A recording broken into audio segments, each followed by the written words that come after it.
experience, I'd be unhappy for her to do that because I've been the man in the club that those 7 girls turn up to and end up on this table, and I know what happens. I've lived a very, very long life. I know how that ends. Now, I think that, and I've discussed this already before. I think I discussed this yesterday with Dave Portnoy, which he got upset about. I discussed that if I'm going to be in a relationship and I'm going to have responsibility over a woman, which I want to have because it's my masculine imperative, I should also have a degree of authority that comes with that responsibility. If I'm responsible for her safety, for example, but she refuses to obey me when I say don't walk home in the middle of the night, then how can I truly be responsible? Responsibility and authority are linked. I'm responsible for her because I'm her man and I take the best care of her.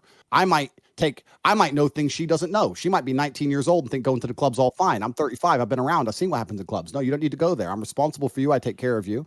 And by extension, I have authority to say to you, you're not going to that nightclub. That doesn't make me crazy. It doesn't make me insecure. It doesn't make me weak. She can always say I'm going to go anyway, and that's fine. And then we can break up. But in my scenario, any woman I'm serious about is going to obey me. And I'm not going to come along with some crazy, maybe people will call it crazy. I'm not going to make her do anything wrong. She ain't going to take drugs.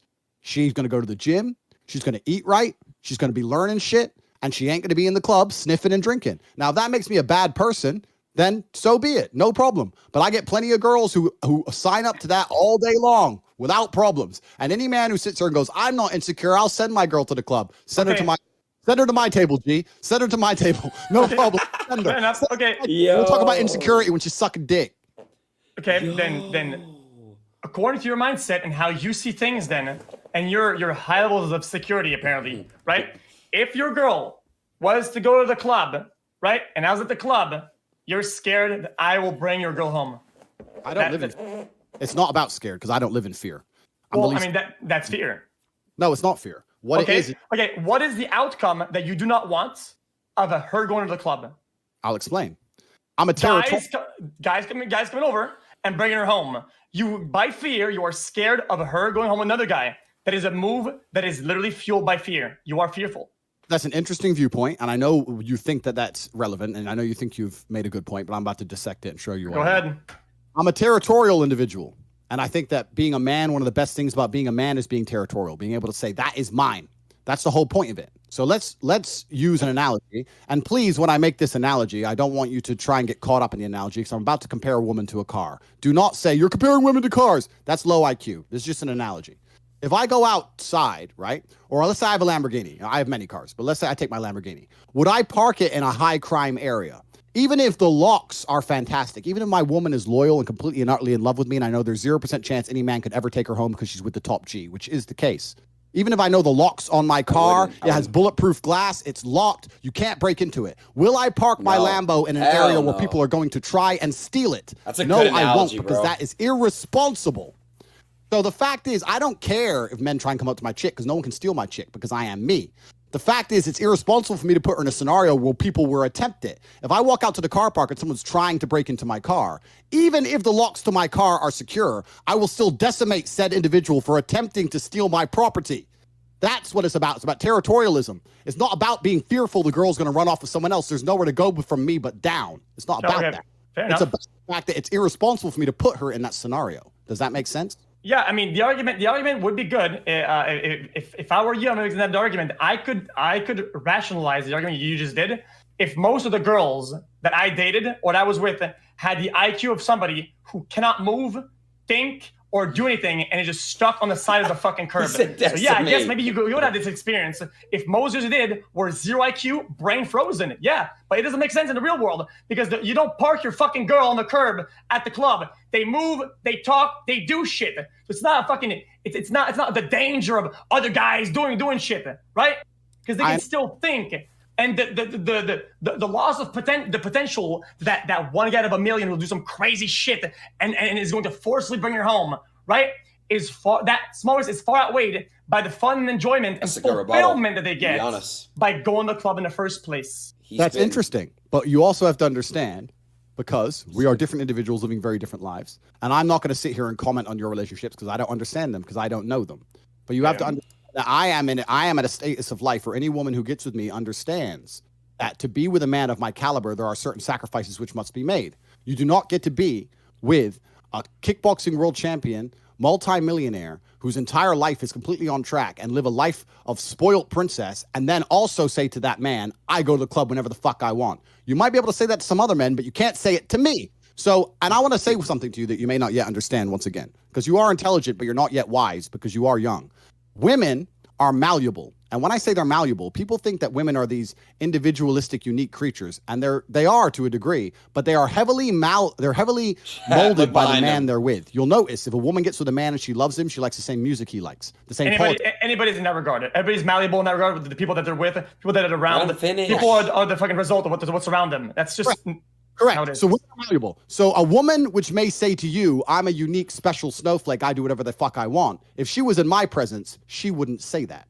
Now, because women are a reflection of their man. It's not hard to get a woman who sits there and says, you know what? I don't go to the club without my man because I adore my man. If the man is worthy of such adoration. If the woman's sitting there going, well, I'm with him, but he doesn't tell me what to do. That's the man's problem. It's nothing to do with the woman. Females are all the same. It's all about the man they're with. I have no trouble and no arguments in my life telling women they don't go to the club by themselves. Zero. It's not a conversation that even ever appears ever because I am me. So for you to sit here and describe scenarios, that's fine. And you're saying that my women are low IQ. I would counter that by saying if I was with the same women you were with, they'd behave better for me than they would for you. And that is because of my status and my wisdom and my individuality that you've yet. You treat and pay for them like they're Lambos that are parked at the curb. Of course they're going to be like this if you want to go down that argument. So yeah, I guess once more I have to concede the point because you're right. I guess you dated frozen Lambos parked at the curb. It's not frozen Lambos. Saying to a woman that is what you compared. That is your example. You compared the behavior and the potentials of her being stolen to a parked Lambo. Therefore, I have to use that analogy when talking about the girls that you are dating. And you are right. I'm sorry, it's not an insult. You made this precedent. I have to use it. Yeah, I will take any woman I could date. Any woman you've ever, I don't know who your girlfriends are. I don't have a clue. But any woman you've ever dated, if I was with her, she wouldn't be going to the club without me. That's the bottom line. And that's because who I am. The woman's paradigm, the idea that the female is going to come along and demand to only go club with the girls, etc., etc., etc. That is heavily dependent on the man she is with. So what makes you above her then?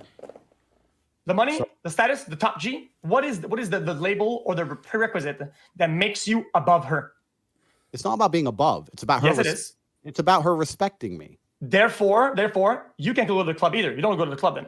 That's bullshit. I go to the club whatever the fuck I want. Okay, then what makes her unable to go to the club if you can't go to the club if you're equal? I am responsible for her, and I have authority. Why are you responsible? What makes you responsible? I'm responsible for her because I am more competent as an individual. Now, before how do you know that? All the girls. There's no girl out there that could be above you. You're above everybody else. Well, let's because I know you're going to try and go down the sexist argument. Let's reverse it. Well, I mean, you bait it. Okay, listen. You have driven this conversation since the beginning. I gave you I gave you the initial roots argument or point, and you are driving yourself there. Cool. And so you are drawing a circle around it. I didn't do shit. All right. I said, what makes you above her? And you're not giving me an answer. It's not about being above. It's about having responsibility for her. So why do you share responsibility? Okay, because you can't share responsibility because nothing in life is 50-50. There's always, even if it's 49%, 51%. Okay. Then why you? Me because I'm me. This is the exact point. Now let's reverse it, which I've been trying to do for the last 30 seconds. There are women out there who are with men, and that man needs her to tell him, stop playing video games, stop smoking weed, go to the gym, get your diet in order. Why don't you ever work? Why ain't you got any money? There are millions of relationships out there. In said scenario, she has responsibility because she's his mother and she tells him what to do, and she has authority. She can tell him not to do shit because she's the fucking boss. That is happened. So it's not about a sex thing. It's about human dynamics. In every relationship, someone's in charge, and I'm in charge of my relationships, and I find it irresponsible of me to put her in a scenario where something could happen to her. But carry on. Sorry to interrupt you. I just think what a good point was. I can interject. Since you're making that point, right? The problem with these statements is that you say girls. You always say girls or my girls, right? Intending that it's all of them. What about some girl, right? Who, right now, hypothetically, is a multi-trillionaire, right? And is in your kitchen right now, and she comes away right now. The door opens behind you. We see a little glint of light right behind you right now. And he says, hey, Tate, get the fuck off the computer, drinking his bullshit with his stupid cigar, talking to that fucking devil on your computer, right? That could happen, right? According to you. No, it can't happen. Why not? It can't happen, and I'll tell you why. I'll tell you why. Because you said some girl being a multi-trillionaire. There's plenty of women in the world who may have a lot of money. Yeah. But you have to understand that when you look at life, you have to look at life in the different paradigms. There's many different lenses you look at life through. And when you look at life from a societal perspective, yes, women are equal to men and they should be, fine. But when you look at women from an animalistic perspective, because we are basically animals, they are not equal to us physically. When it comes to something like personal safety, which a club involves a lot of, they can get spiked. A man can try on with them and lose his temper. They can get attacked. Whatever can happen. When it comes to physical protection, that is a man's realm. You could be a UFC world champion, female, whatever. I'm too big and I'm too strong. I'll still beat him. So there's